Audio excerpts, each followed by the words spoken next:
That's interesting because you come from college, obviously. I don't know if you guys moved your furniture in your spot or if it was already there. It was already there. So obviously it's different to where it's like you got less responsibilities. You by yourself now. Mm-hmm. You don't have roommates to even help you. Talk about that transition just from college to NFL in your rookie season. Yeah, I mean, it happens quick, for sure. I mean, draft process, everything, like, you really don't get a break until now, for real.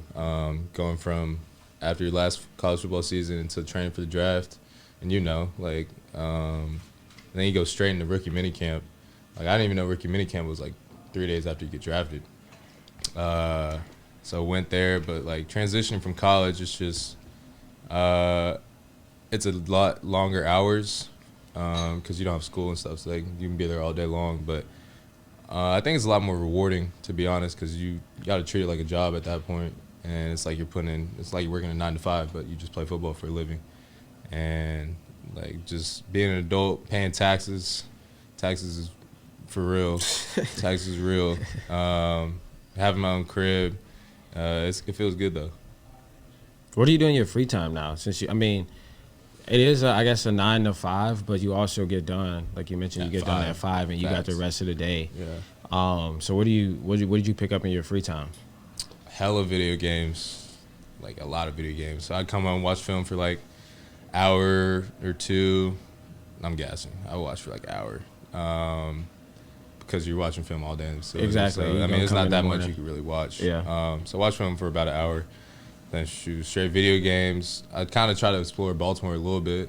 I live like 25 minutes outside of the city, so Marlon Humphrey, he lives downtown, so I'd go chill at his crib, and then we just go find a new spot or whatever and just chill. Mm-hmm. Y'all got an interesting relationship. Facts. And I feel like it started. Wouldn't it start like right after you got drafted? He tweeted something. Yeah, he tweeted. I'd never talked to him in my life. He tweeted something at me, and it was like, "You're buying me this Porsche." He looked at my signing bonus or whatever. And I tweeted back. I was like, "Yeah." I edited the picture, put his face on a Porsche, and tweet like blew up or whatever. But he's 26 and I'm 21 right now, so it's kind of weird that we're like good friends as we are. But no, he's a real cool dude. We're real like-minded. He's a goofball, but he's helped me a lot, just acclimating everything, getting me through mentally more than anything through the season. Even looking at that defense, like having, historically to be a great defense, and obviously, who played there, Ed Reed played there. You talked about, we talked off camera a little bit that he was one of the first people that you talked to, once they drafted you and things like that. And now you come into the defense with, Marlon Humphrey after all he's done, and you got Roquan Smith now, who's a baller, Patrick Queen, who's a baller. So it's a bunch of, Calais Campbell, a bunch of studs on the defense, and you come in, as a freshman, first-round pick, with all these expectations. What was it like, for you coming into that role and just knowing the historical, presence that they've had all this time? Yeah, I try not to put that much pressure on myself, but at the same time, it's going to be pressure every day you walk in the building. I mean, they drafted you first round for a reason. You're expected to come in and produce, like, right away. There's no grace period. But, yeah, walking in the locker room is like, damn, Marlon Humphrey, Marcus Peters, Lamar, like, all these dudes who, like, I grew up watching play football, and now it's like I'm on the same team as them. It's kind of crazy. But at that point, it's like, all right, now I got to snap in and be, like, on the same level as them and produce. But, I mean, it's football at the end of the day. That's what I realized throughout the season.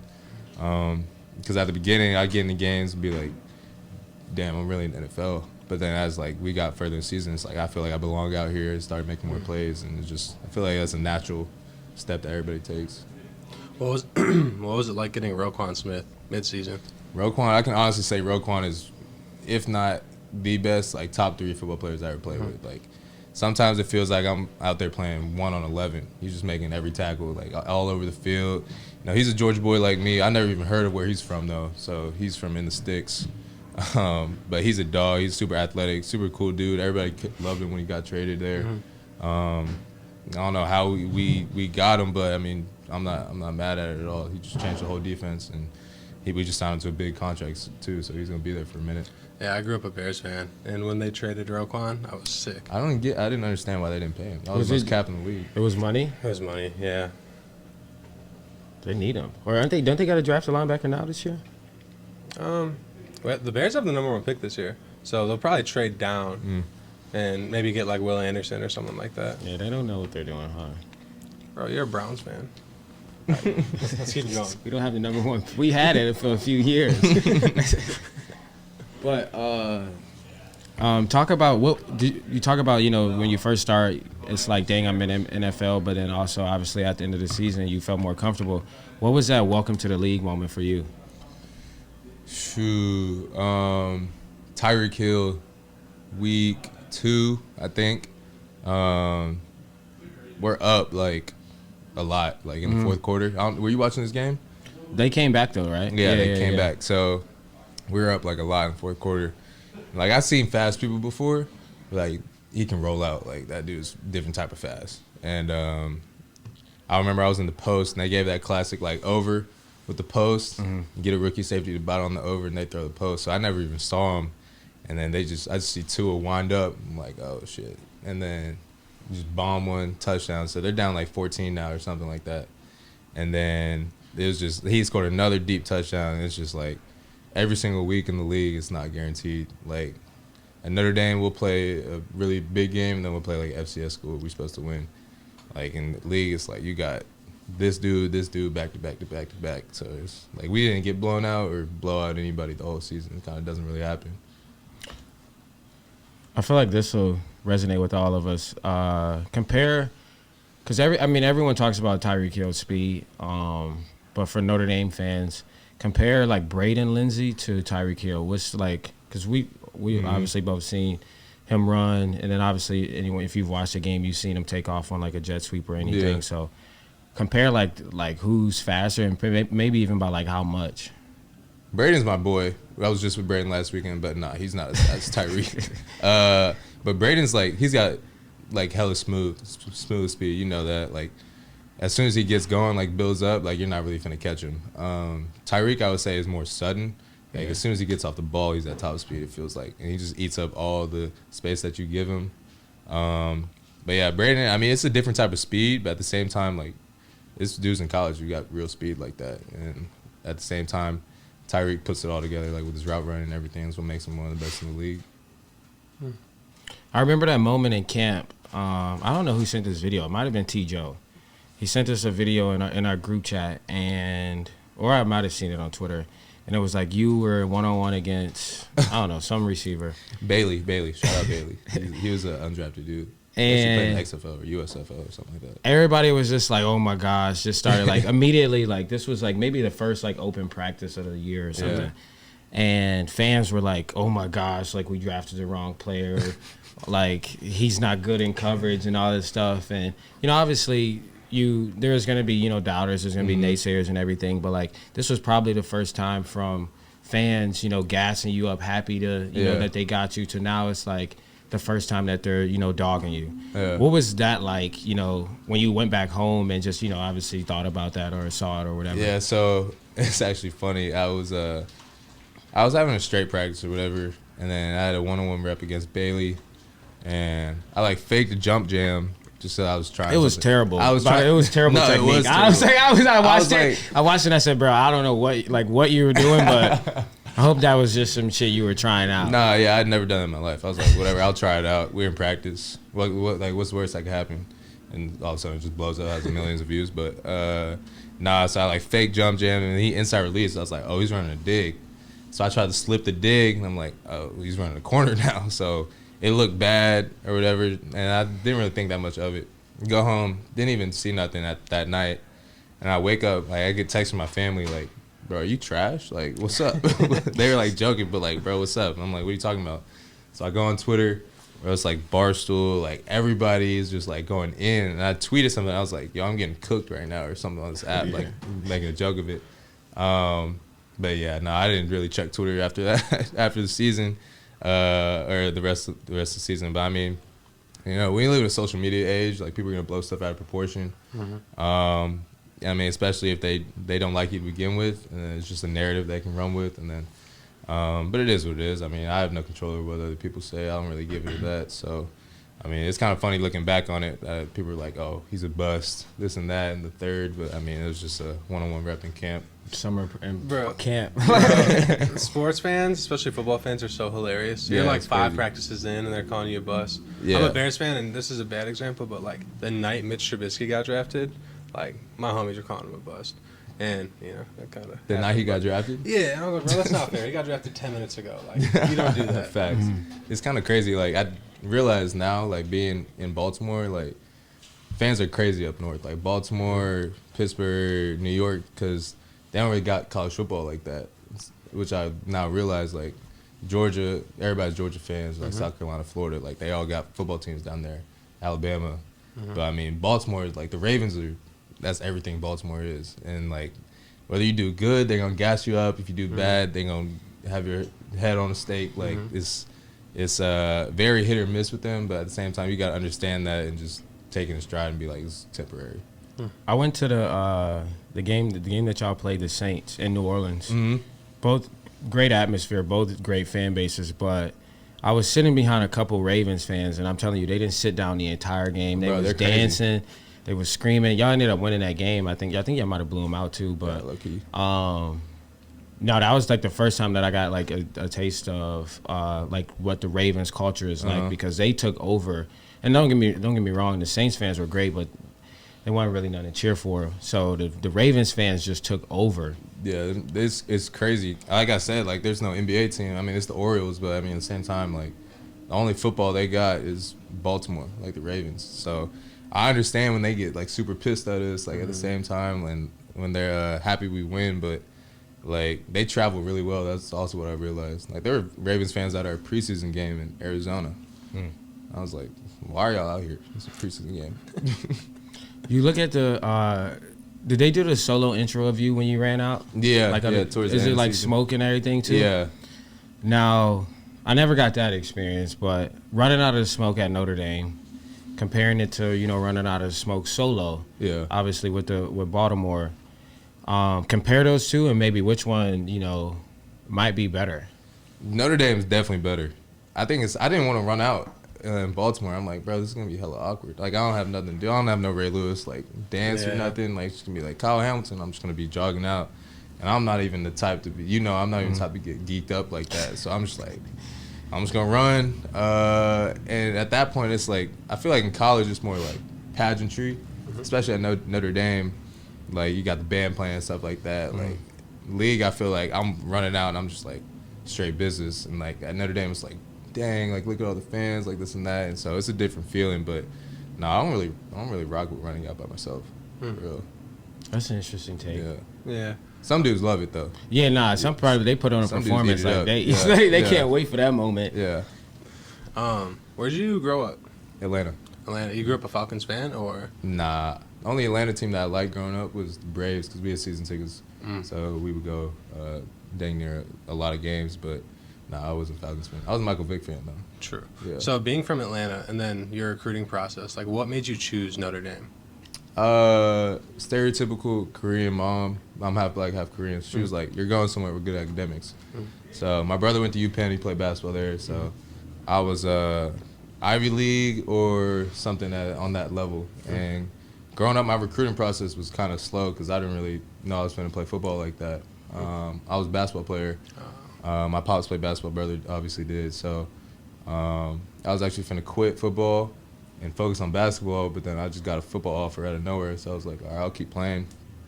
And I mean, it's worked out so far. But yeah, she wanted me to go somewhere academically that was good for me. And so Notre Dame was a perfect mix of football and academics. At the same time, it was hard to leave Georgia. UGA was treating me pretty hard too. And I had a bunch of boys that was going there, and it's warm weather. SEC is pretty fun, pretty lit. I mean, it's quite the opposite of Notre Dame, but I mean, it's a sacrifice that I would make again. You get different experiences at Notre Dame than you do at the other places, so I'm appreciative of it. Yeah, that culture shock got to be crazy. Like going from southern weather to Indiana winter. It would be an inch of snow in Atlanta. The city would be shut down for a week. That's so nuts. It's nuts. Athens environment when we played. I don't know if you were you on the team. That shit was rocking. Like definitely one of the best stadiums that we played. I don't know if you remember during the timeout, like Coach Joseph was talking, and our coach was talking to us in the timeout or whatever, and he just stops and like looks around because they were doing all the red light stuff. Like, they turned the light. They turned the light like middle of the game, like turn the lights off and everything. It was lit, and our coach was talking to us and just started looking around. Now we're all like looking around, so we just wasted the whole time out, like not talking about nothing.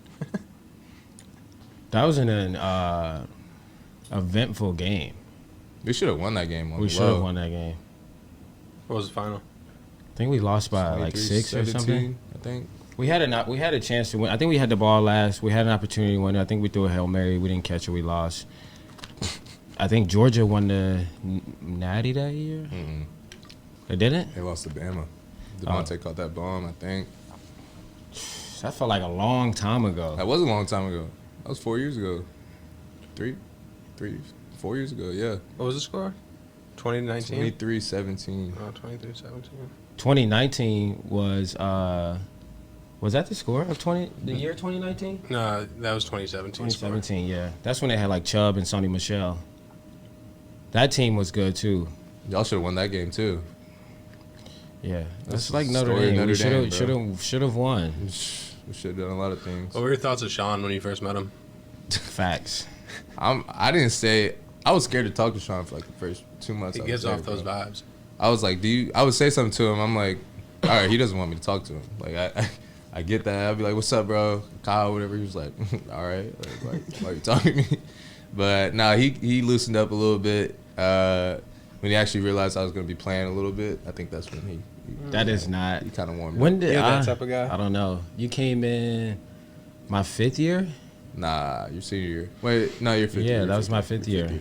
I was coming off an ACL, so I was probably locked in. Wasn't worried about new people coming in. So, but we talked about that yesterday, to where I was just like, somebody was like, "Oh, are you?" Or Barstool Chief, he was like, "Did you ever like think about the recruits coming in and take your spot?" And I was like, for me, there was only one off season that I came in like healthy. So it was like every like freshman or sophomore year, junior year, and then my 5th year, I was coming off an injury. Yeah. So I was like, I didn't need to worry about it. I had to like go out there and like prove to myself that I was still good. So it was you probably got caught in between that. Like if you asked like Troy, if you came in a year like when I was coming back from an injury, you probably didn't have a great first encounter. But that junior year that was healthy, so going into my senior year, we probably was boys. No, we was, because I had made a few plays at that point, and you respected me. I think that's what it is. I think that's what it is. I think you're just like, you're just a little freshman, like whatever. I'll see you when I see you type. No, I don't think it was. I don't know. Everyone had expectations for you to play, and it was like you didn't take my spot, so I didn't really like. I knew you wasn't taking my spot, so I wasn't really like pressed about it.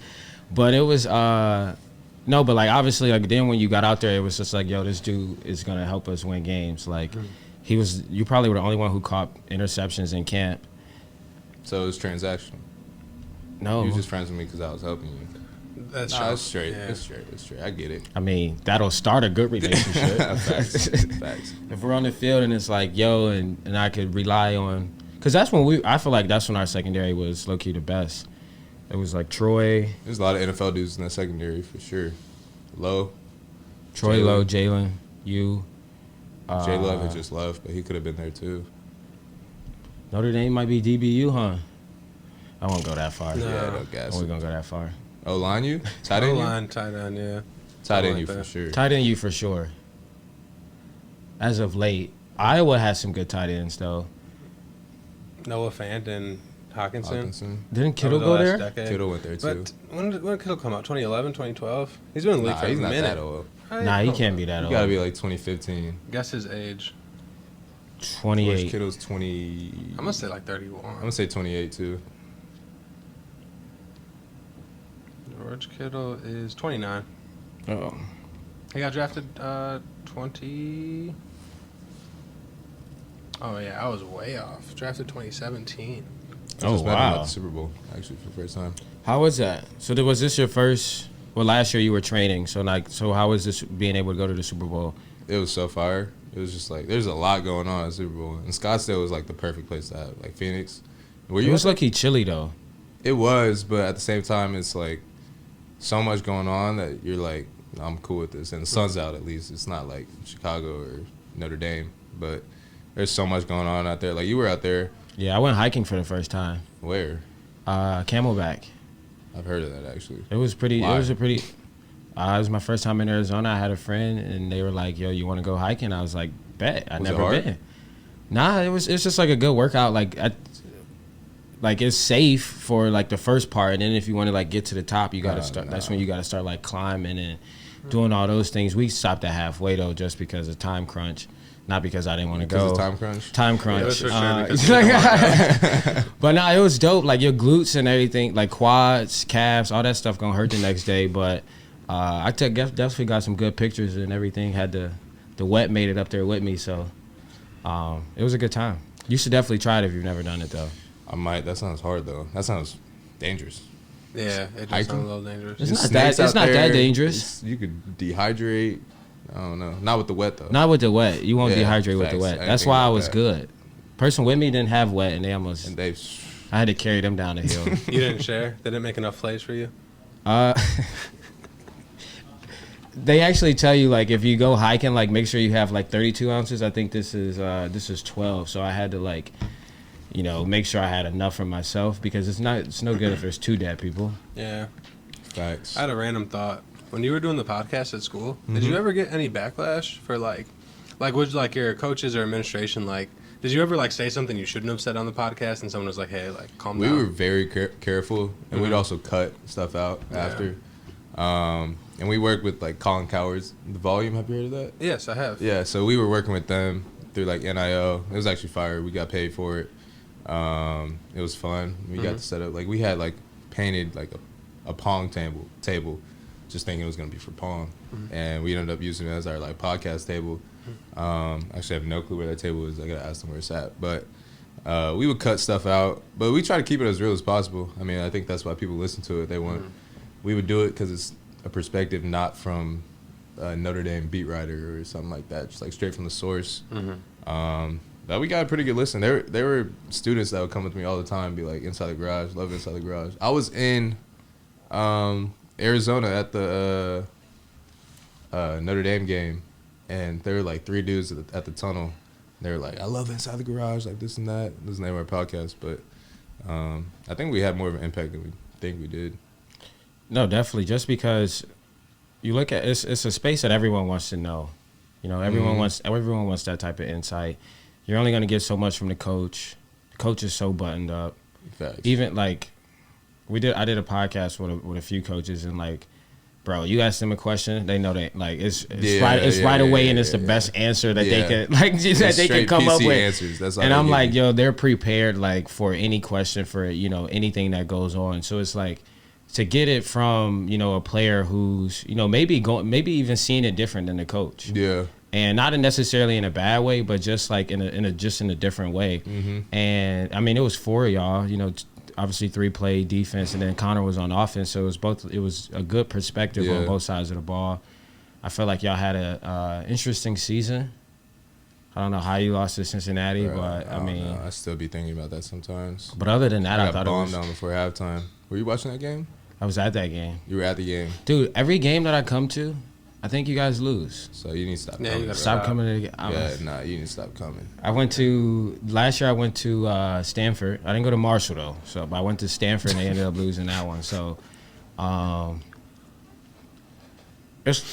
we'll talk about that later. I can't, talk too bad about Notre Dame just because I'm trying to do some work with them on the end of, you talk about doing the podcast and, the experience that you had. It was a great experience and something that, like, I'm trying to explore now, especially with NIL and, school like Notre Dame, they don't want to get into the, like, play for play. Yeah. Then, creating an opportunity for all student athletes to monetize content, and that's be produced and help edited and all that stuff through Notre Dame on a podcast. It's like, for example, if Inside the Garage was produced by Notre Dame, just think about maybe how much it could have grown. Not saying volume was bad at all, it's not, but using Notre Dame Football Channel, using Notre Dame Athletics, like using maybe NBC as well. So that's like something that we're trying to work on, that I'm trying to like push them on, because it's like, if you can guarantee kids like, you'll have a platform to, grow your brand, grow your audience, and be paid on top of it. It's like, that's all NIL you need. You don't need to be like, you don't need the $1 million deal. No, that's a fire idea. Only thing is, I think they need to be careful and not put make sure it's the product that the kids want. I'll be steering the ship. Yeah, I'll be steering the ship. Did you ever think about passing that podcast down? Yeah, we actually did. But at the same time, we selfishly were like, we think we can do this better than anybody else that's gonna do it. So, I mean, we might pick it back up later. I don't know exactly how it's gonna work out, but it's like, I mean, Cam is gonna get drafted next year.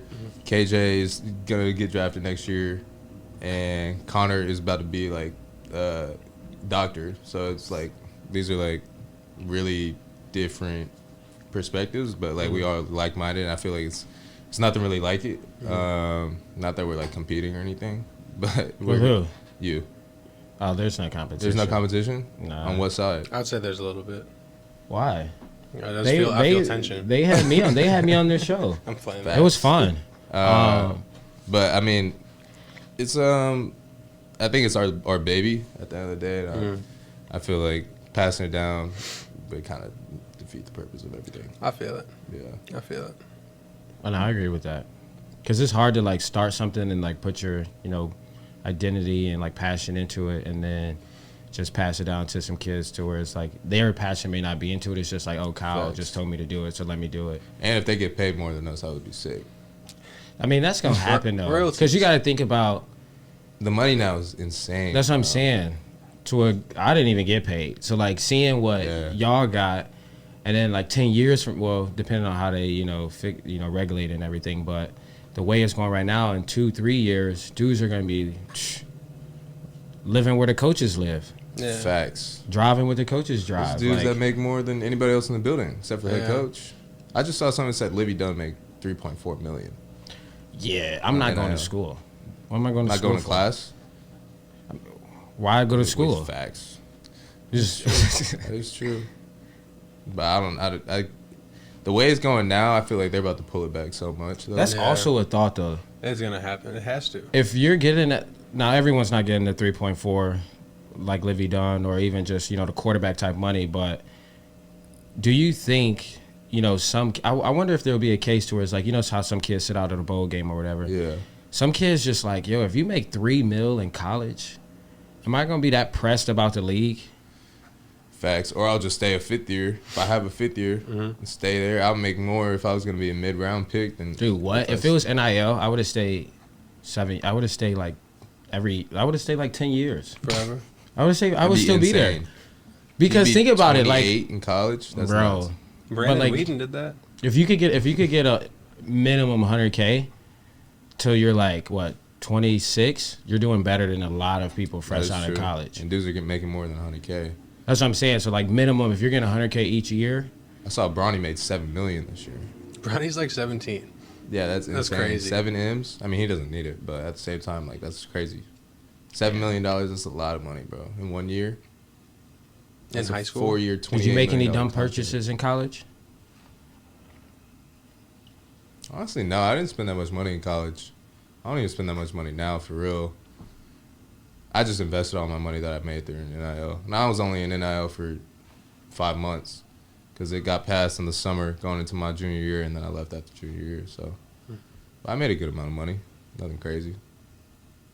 If there's anything about it that maybe needs to change, what would you say? I would say, like, the bidding wars. The bidding war. Because then schools that don't have the bread are just about to be, like, not even remotely relevant. Like, if this dude's committed, if he grows up in Kansas, committed to Kansas, and wanted to go there his whole life, and then Bama comes in and it's like, oh, by the way, we'll give you $500K a semester. Like, you can't say no to that. Depending on family situations, like, you really can't say no to that. Mm-hmm. So, like, it creates an unfair advantage for schools that have hella money. Mm-hmm. But I mean, shoot, if Notre Dame's willing to spend the bread, because we definitely have the money, then, I mean, we'll benefit from it. Do you think Notre Dame would have lost you in a bidding war? Depends how much it was. Ooh. Because it was between Notre Dame and Georgia. And I don't Georgia know. would have threw that bag. Yeah, Georgia would have threw that bag. Yeah. So, I mean, shoot, I might be a Bulldog right now. I mean, I don't want to say that, but it's just circumstance. Like, you're 17 years old, you cannot say no to $1 million a year. You cannot say no. And it's not even just the kids' decision at that point. Facts. It's the family. Yeah, that's gonna like, get messy too. It's like Andre was saying. He said like his whole family. He was like out like at a trip or something or at a fair. Came back home and his whole family was sitting in the living room, like aunts, uncles, mom, dad, all them, and was like, "Yo, we need to figure out what you're doing." Where'd he go? He went to UConn for a year. That's right. But he had an opportunity to go back to high school or UConn. And they were like, "No, you're going to UConn." He was the number one player in high school already. So he was it like reclassified, like go early or whatever. Yeah. And his parents made him go to college, and obviously now he's in the league. But some parents, I could be like, they're like, "Nope, you're going to so and so school," and then you kicking the bread back to me. Yeah, I need to have a baller as a son. You gotta.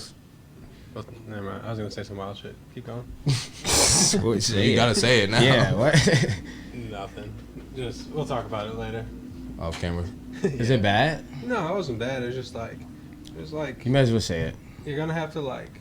We just stopped the show, so you're gonna have to say strategically have a kid. You're gonna have to find like a super fire athlete girl. I don't think that's make wild. like.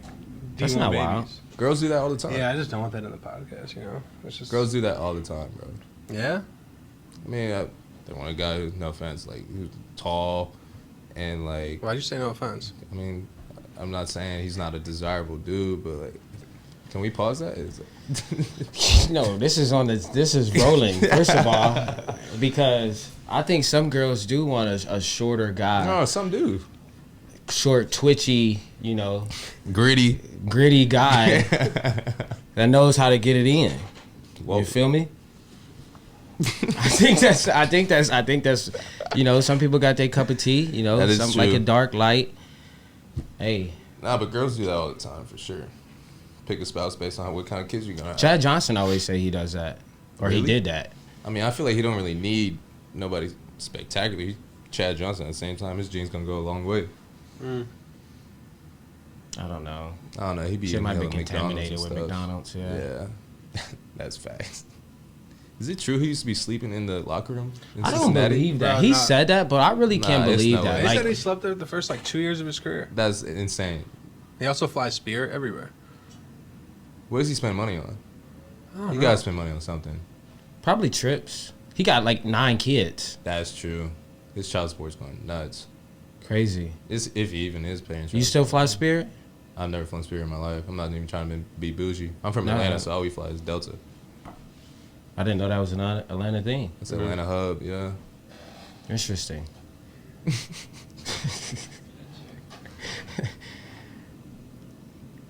I'm trying to think. We talked about the Ravens a little bit. Oh, let's definitely get in. I want to talk more Ravens. Also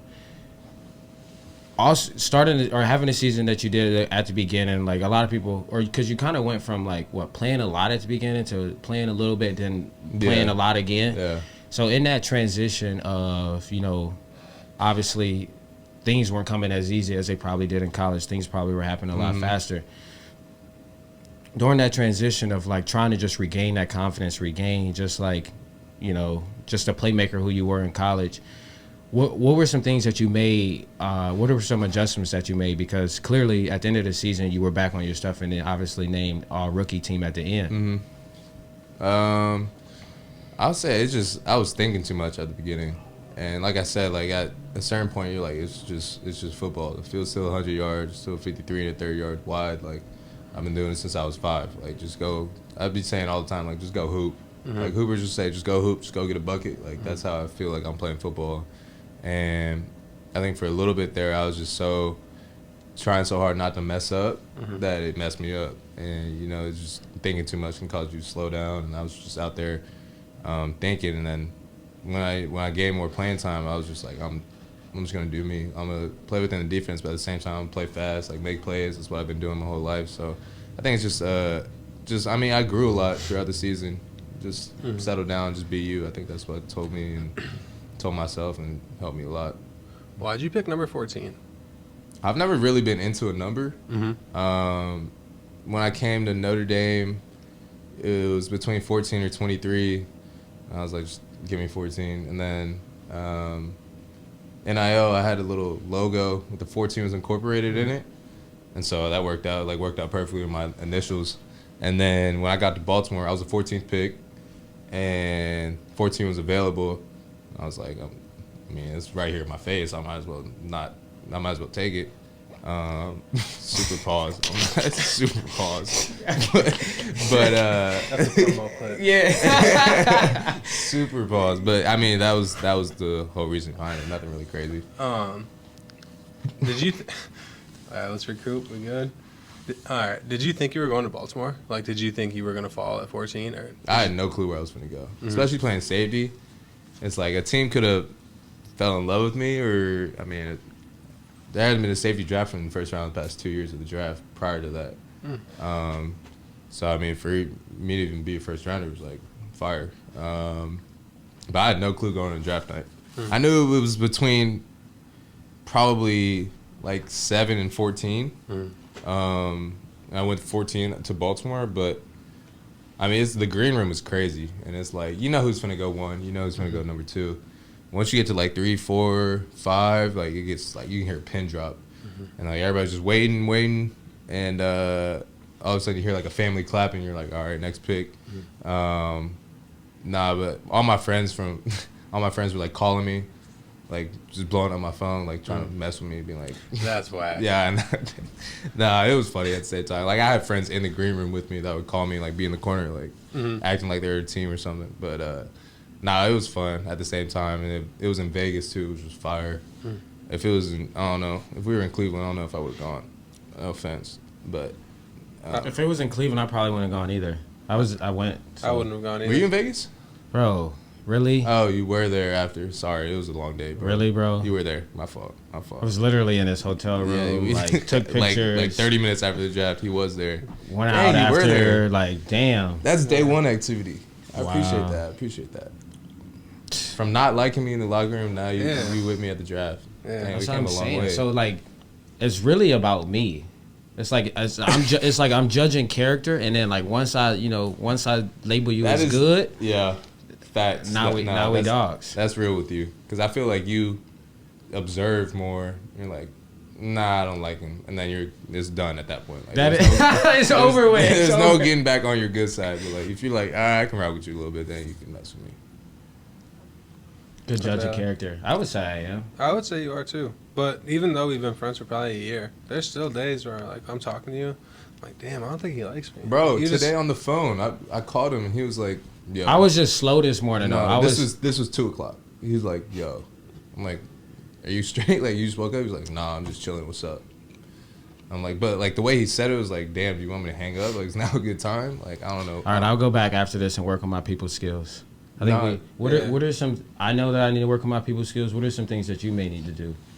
I could probably work on my people skills too. I'm not perfect, you know. Yeah. I don't expect you to be, but I appreciate that. Honest. One thing I do want to talk about. You were cool with Jaquan Brisker, right? Yeah. And during the training process, he's with the Bears now. Also a safety. Yeah. He played pretty well this season. Did you guys stay in contact throughout the season? You know, both being freshmen, same agency and everything. You keep saying freshman. It's really or rookie. Sorry. Yeah. Nah. I used to hit him up. They must have called you freshman when you got to the locker room or something. Nah, I used to say it honestly, like freshman year. I used to say it during media because it just messed me up. Rookie sounds weird, but I texted Quan a good bit throughout the season. After he made that crazy pick against New England, I texted him, and I saw something on like Instagram that he posted or whatever. I hit him up, but yeah, we kept contact a little bit. I mean, we were training together. I mean, he's a dog too. Yeah. He plays safety, and he's gonna be good in this league for a minute. And the Bears definitely got a good one. But I mean, it's good to see dudes that I came out with, was training with, succeed. Like a bunch of guys who I was out in LA training with just have been doing well. I think a lot of guys get caught up in like comparisons. And I just saw some of the videos, like comparisons, Thief of Joy or something like that. And I was like, that's fire. Because, I mean, everybody goes at their own pace and stuff. But, I mean, I'm just happy to see Jaquan succeeding here. I mean, the city loves him, I'm pretty sure. Yes. He's going to be good for a minute for y'all. So, yeah. I talked to him a good bit. That's interesting. And then also, you know, obviously 1 year later, because during this process or during this time last year, you were training for the draft and all those things, and now 1 year later, looking back on it, is it what you expected? The NFL? Yeah. Yes and no. Yes, in the sense that it's work. Like I said, you feel like you at work, like put in the hours, and then like studying every single week, and you gotta be on your game every week, and nothing's promised in the league. Like that's one thing I still gotta get used to is like dudes coming and going. It's like it's crazy. Like you develop a relationship with a guy, and then he'll be gone, and then a random dude would be in there, and then now it's a new guy you develop a relationship with, and it's a business at the end of the day. That's one thing that was definitely true. But one thing I underestimated was just like camaraderie, because everybody used to say like you got grown men who go home to their families, like there's not a lot of team bonding, stuff like that. I don't know what it's like other places, but Baltimore, like it feels like I'm right back in college, like with the guys, and it's really cool, and I appreciate them for that. Like lunch in the cafeteria every day before practice, like just chopping it up, like you gotta take those small little increments of time that you have throughout the day to just chill. You don't really have like meetings and walkthroughs and practice and stuff, but everybody does a good job of being cool with each other. I don't think there's no real beef on the team, so that's one thing I don't take for granted. I do have to ask you, you get to see Lamar every day in practice. Mm-hmm. What makes him different? Bro, that might be one of the most like God-given talented dudes I've ever seen. Like, I remember the first day of first day of OTAs when he was there, I was just like, this is what like a top 5 NFL quarterback looks like. Like it's crazy the difference between like an average quarterback and like going from college to seeing Lamar. Like if you're this far away from him, like he's open, like the receiver's open, and he's got a crazy arm, obviously super fast. Like he don't even be running hard, and he'll hit like 20 miles an hour. Like he's just a freak athlete. And I mean, he makes the whole team go, and everybody loves him. Like he's a great team dude, and he's a cool guy to chop it up with.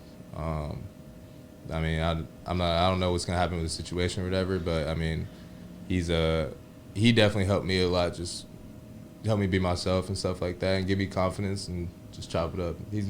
He's not Hollywood at all, and he's a really cool dude. Isn't it crazy? He fell to number 32 in the draft. Yeah, his rookie or that draft. Yeah, he won the Heisman too. He should have won back to back. Low key, they should give it to him. Won the Heisman and fell to 32nd in the draft. That's so nuts. Every team passed on him. And he was at the draft too that year, right? Yeah. They're in the green room. When you mentioned green room, I thought of that. Like that was kind of a man. I remember watching that. Yeah, me too. But now, I mean, he's undoubtedly top 5, whichever way you want to put it. Because we're in Lyrical Lemonade's office right now. Yeah, I was about to ask it.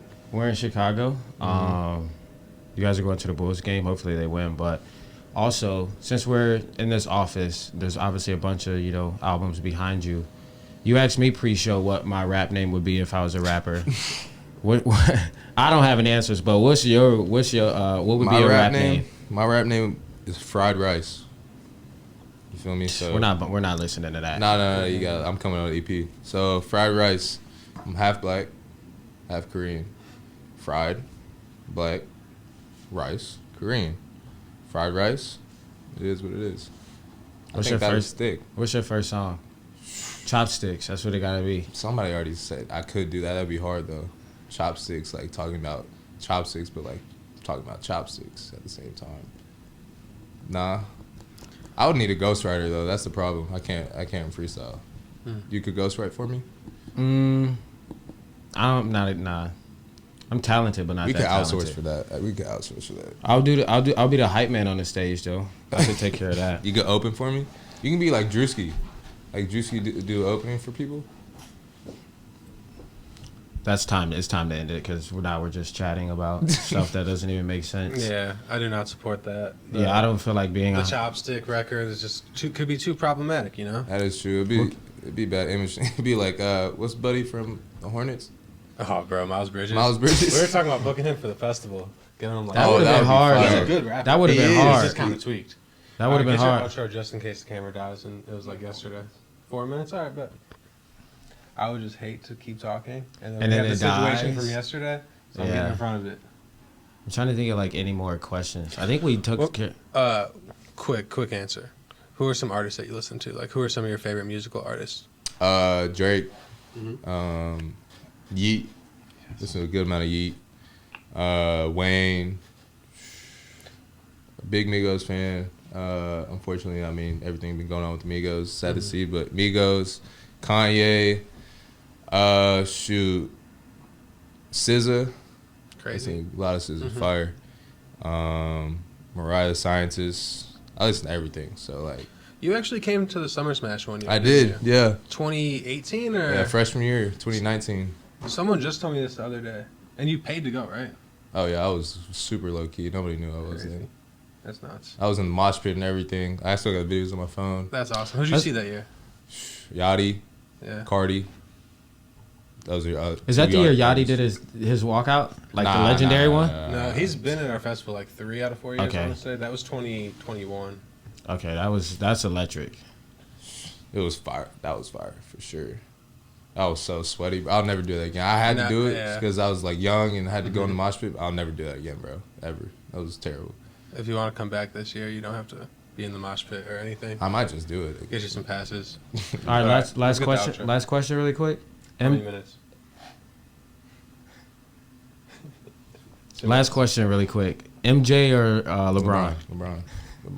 This could be an hour-long conversation about LeBron for sure. It's been LeBron. I know. I saw you too passionate about that on social media, so I just feel like we had to get it on record. No, we can have another podcast about that if we need to. But when the camera's about to die. Repeat itself. Get your outro. Yeah, no. Get your outro. This is Varsity House Podcast. I'm your host, Sean Crawford. Co-host, Elliot. And we're in Lyrical Lemonade's office. And, of course, our special guest, Kyle Hamilton, starting safety of the Baltimore Ravens, also former All-American at Notre Dame, and who knows what else he would. Fry Rice is his rap name, so he might have an EP coming soon. First song, Chopsticks.